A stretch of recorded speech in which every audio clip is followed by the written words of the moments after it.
Hi, my name is Ryan Lemke, and my project models the spread of computer worms and the theoretical use of helpful computer worms to fight harmful worms.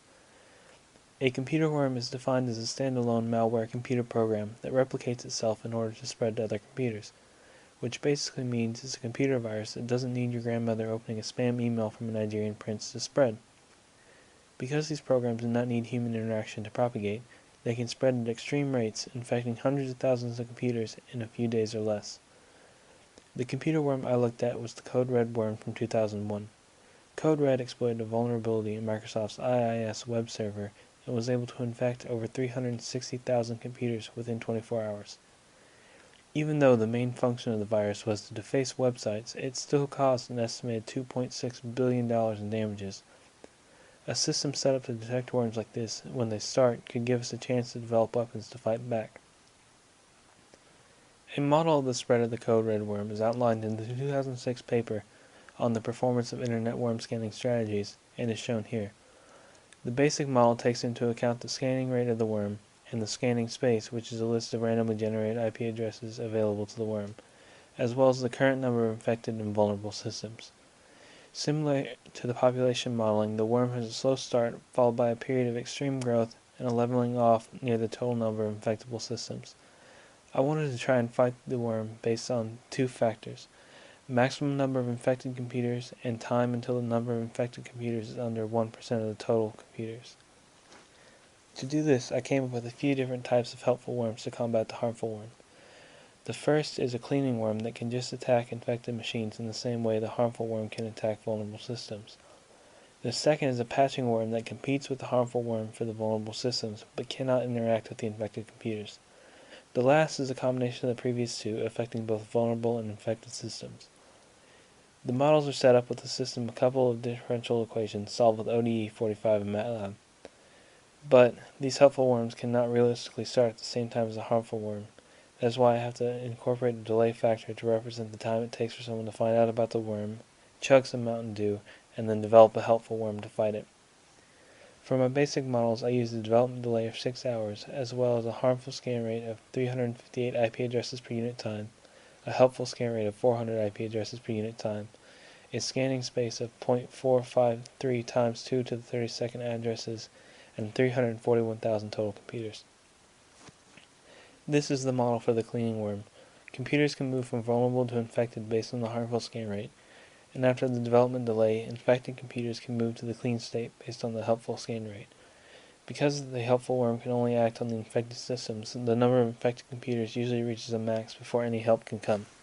This is shown in the delay graph here. Even though it looks like the number of infected computers increases drastically past the 8-hour development time, the scale shows a change of only about 350 computers. Because of this small variation, the time until the total number of infected computers is less than 1% of the total. It's just over a day for delays ranging from 1 to 14 hours. When we vary the helpful scan rate based on a percentage of the harmful scan rate, we get a wider margin. When we look at how the scan rate impacts the maximum number of infected computers, we see that instead of only changing the maximum number by 350, we get a much larger difference of 21,000. Similarly, the clean time ranges from just over 38 hours at 10% scan rate to just under 22 at 200% scan rate. Next, we have a model of the patching worm. The infected computers and clean computers cannot interact with each other, and because of this, when they run out of vulnerable systems to convert, they each stagnate and do not change further.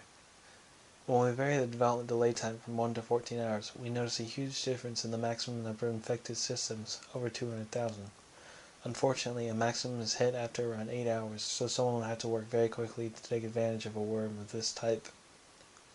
We also notice a huge change when we are able to vary the scan rate of the helpful worm. We notice results with anything over around 110%, and a dramatic decrease towards 200%. Because the helpful worm is competing with the harmful worm for the vulnerable systems, a scan rate at double its competition lets the helpful worm compete, even with a significant delay. Finally, we have the complete worm, which is a combination of the previous two. The helpful worm can affect both vulnerable and infected computers and move them to the clean state after the delay. This worm gives us the best chance of limiting damage from a helpful worm infection. In varying the delay time of the complete worm, we have noticeable changes in both categories. Our maximum number of infected only reaches a maximum after about 14 hours, which is a much more reasonable development time. But to get the maximum down to around 66% of the total computers, we need to have a delay in the 8-hour range. Our scan rate also has a huge impact on our maximum number of infected, similarly to the patching worm, but with a larger effect.